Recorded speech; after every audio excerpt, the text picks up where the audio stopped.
Hi there, welcome back to another week where I'm taking some of the Final Fantasy Legendary cards and turning them into Commander decks. So here we go again. And I'm going to start the week going off on the deep end. You're here because of this card. Sin, Spira's Punishment. 4 black, green and blue for a 7/7 Legendary Leviathan Avatar that has flying. And when it enters or attacks, exile a permanent card from your graveyard at random, create a tap token that's a copy of that card, and if the exiled card is a land, repeat this process. That's all well and good, quite happy with that, but I decided to go off the deep end with today's deck because I decided that I want to have some fun for something I haven't done for a while, which is include a companion, which is going to be Umori the Collector. 4 and 5 for a legendary use creature, you would know this. Each non-land card in your starting deck shares a card type. When Umari enters, you choose a card type, and then spells you cast of the chosen type cost 1 less. Now, this is probably, I'm not going to argue this, not the correct way to build Sin, and I will probably come back to Sin at some stage in the future. But for now, I want to have some fun, so I haven't done a companion deck for a while. And yeah, I thought it'd be quite different just to do something that's in this color type, Sultai, where we just play a creature deck. So that's what today's deck's going to be. So I hope you like this one. Leave a comment down below, let me know what I've missed out, and here we go with today's deck. So here we go. Yeah, Commander, we know. Companion, we know. Then we have 61 creatures to kick this deck off. And yeah, 61 creatures and some lands to go alongside them, basically. So at the beginning, we have Birds of Paradise for that extra little bit of ramp. Goldvein Hydra makes an appearance. We want this to die off and give us the treasure tokens to cast some of the other things. But we also want to fill the graveyard up, so Stitch's Supplier makes an appearance. Bristling Bill comes in to help us get those +1/+1 counters kicked around eventually and win the game maybe with some damage, which is how we're going to try and win. And then we have the important cards coming in. Because we can only play creatures, I had to think about how we're going to ramp. So we have got all 3 mirrors of the respective colours in here, kicking off with Coppermere. Then we have Deranged Assistance, so we can mill the top card of our library and add a colourless. Grim Flare lets us look at the top 3 cards when we deal combat damage, putting them back, putting a number of them into our graveyard and the rest on top of our library in any order. That's fine. And then if we've got Delirium, which we won't get with this deck because, you know, we've got maybe artifacts and creatures, you're not going to worry about Delirium. But hey, it's a nice way of filling your graveyard up. The other mirror, Leadenmere's in. And then we have Milliken as well to help us do the milling and adding a colourless. Steve makes an appearance to go and find those basics for us. And then Silvermere is also in, and that's the 3 mirrors to help us ramp. We have got small ramp with Skull Prophet and Double Duty because this will let us mill cards as well to help out with Sin if we need to. Sylvan Carotid makes it very good hard to kill removal. Hard to kill ramping, so he's in. Undead Butler lets us enter the battlefield, mill 3 cards. This one's quite cool, so we do get to exile it when it dies and get one of the cards from our graveyard back to our hands, so it's not the worst thing in the world. The Woos Pathfinder comes in from Lord of the Rings to add 1 mana of any colour, and if we need to, we can eventually give another creature by spending 7 mana +3/+3 and trample to the end of turn, but it's here as a 2 mana ramp card. Burnished Heart makes an appearance to go and fetch us our basic lands when we need to.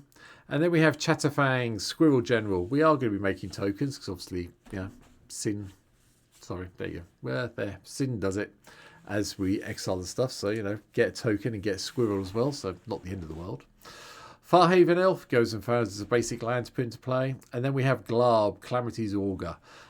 We can play the lands from the top of our library, which is mainly why it's here. And then we can cast spells with mana value 4 or greater from the top of our library. It also surveils too, so it helps us fill up our graveyard for Sin as well. Kottis, Sibzik Champion, also makes an appearance. Once during each of your turns, you may cast a creature spell from your graveyard by exiling 3 other cards and paying its additional mana cost. And when we bring in the creatures this way, if one of them all have entered from the graveyard, we get to put a couple of +1/+1 counters on Kottis. So, 3 mana does a lot for us, helps out in this deck greatly. Nissa, Resurgent Animus, makes an appearance to go and find us that land colours we need as we do the landfall triggers. Nissa, the Vastwood, also go and finds us a basic forest card, and we get to put that into play. And then if we have 7, obviously we get to flip into the Planeswalker, so it's a sneaky way of getting a Planeswalker in the deck. Nyx Weaver gives us a way of having the cards come in and just mill away, and then we can exile this if we need to and return target creature card from our graveyard to our hand. Shardless Agent gives us a little bit of cascade fun, so we hit some of the 2 drops that will really help us out down the bottom here, all the 1 drops. Wood Elves goes and finds a forest card, we put it into the battlefield, and that's it basically. Yavimaya Elder gives a bit of card draw and some basic land search when it dies off. And then, because we can't play, Parallel Lives or Doubling Season, I've included Adrex in there for the Twin Casters to help us double up on those tokens when they enter from Sin. Clever Imposter does give us a way of getting some ramp, because we can, hopefully someone else have a Soul Ring or something. We can just copy that when we play the Clever Imposter. Likewise, Clone lets us go and nick someone else's creature, or give us another one of the ones we have in play already that we need a copy of. Keru, the Goalkeeper, makes an appearance as well, because we are going to have cards leaving our graveyard, and we might as well get some treasure tokens off them, so that's what we're going to do. Phyrexian Metamorph just gives us another way of copying something on the battlefield that we may need. Probably going to be Soul Ring, something similar, just to help us ramp a little bit more. Rampant Rejuvenator gives us our lands when it dies. Shaskiska of the Thousand Faces just copies anything and then ignores the legend rule. Quite good fun if you've got Sin in play and you play this and you get 2 Sins in play. Bear it in mind. Sidisi, the Brew Tyrant, also makes an appearance as well to mill 3 cards when it enters or attacks and then get zombies, which is fine by me. Solemn Sim goes and finds us our basic land we need, then draw a card when it dies. Spark Double does the whole copy thing and can copy a legendary creature, because it just basically this ignores the legendary rule on its own. Taval of the Balanced Scale also makes an appearance from Tarkir Dragonstorm's commander decks to mill the 3 cards and then return a land card from our graveyard to battlefield tapped, and has really nice synergy with Sin, because whenever 1 or more cards leave our graveyard we get a zombie token. That's fine by me.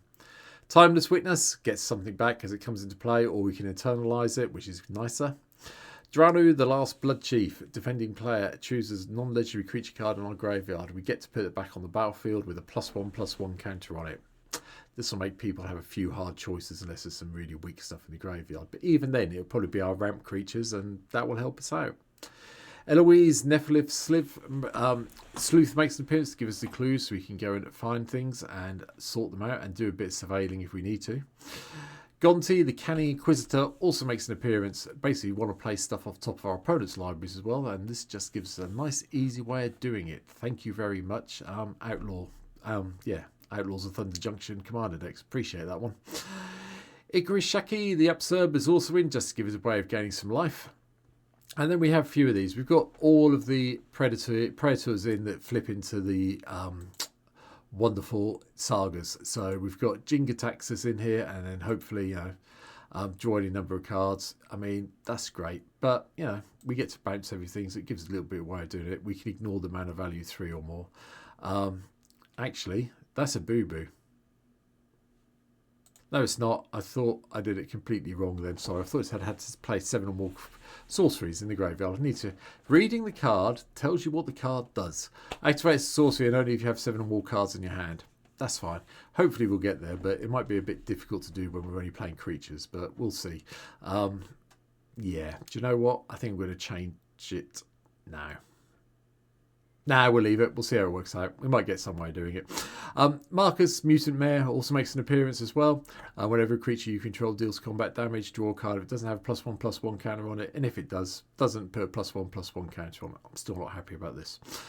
We have one of each of the Overlords in. So the Bale Mark's here for the mill, the Flood Pits is here for the draw and discard, and the Haunt Woods is here to give us those extra lovely everywhere land tokens, which obviously we get extras of if we've got our copy legend in play, whose name I've forgotten today. I'm not having a good day on this video, am I at all? Adrex and Nev. There you go.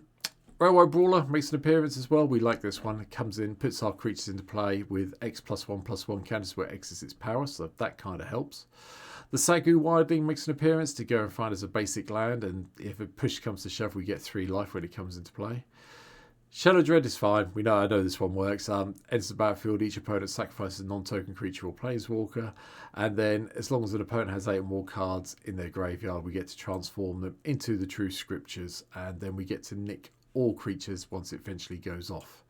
Vorinclex goes and fetches us a couple of forest cards, put them in our hand, and then we get to transform it, and that becomes a Grand Evolution, which is even more fun.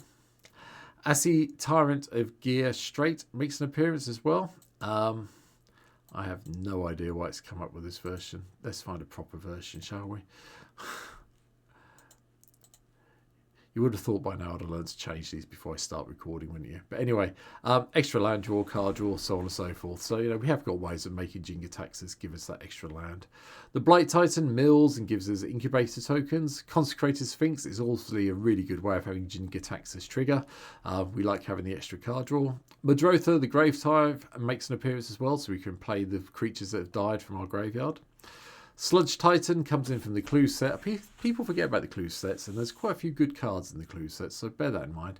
When it enters the battlefield or attacks, mill 5 cards, and you may put a creature and or land card into your hand.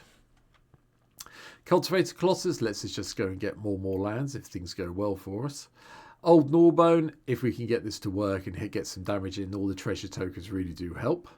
Vaultborn Tyrant, yep, we're going to have a lot of creatures with power 3 or 4 or greater coming into the battlefield under control, having 3 life and a card draw. And then if it dies, if it's not a token, create a token that's a copy of it. So technically, with Sin in play, you could randomly have 2 of these in play. Difficult, but it's possible. Colossal Grave Reaver is the last one. It enters or attacks mill 3, and then whenever one or more creature cards are put into your graveyard from your library, put one of them onto the battlefield. Yeah. Finally, because I wanted some fun at the end, Apex Devastator, because I just like cascading, and then cascading once more. After that, it's just all the lands you expect. We have got 38 lands in the deck. I have gone heavy on it because we are playing purely creatures. All of the black, green and blue lands you could expect are in here.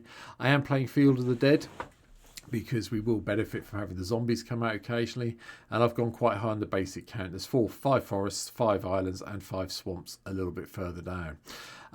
Beyond that, that's really the deck, and it's a bit of a weird one, I know, to start the week off with. So as I said, I will come back to Sins sometime, but I was just inspired to create this one, so that's what I decided to kick the week off with.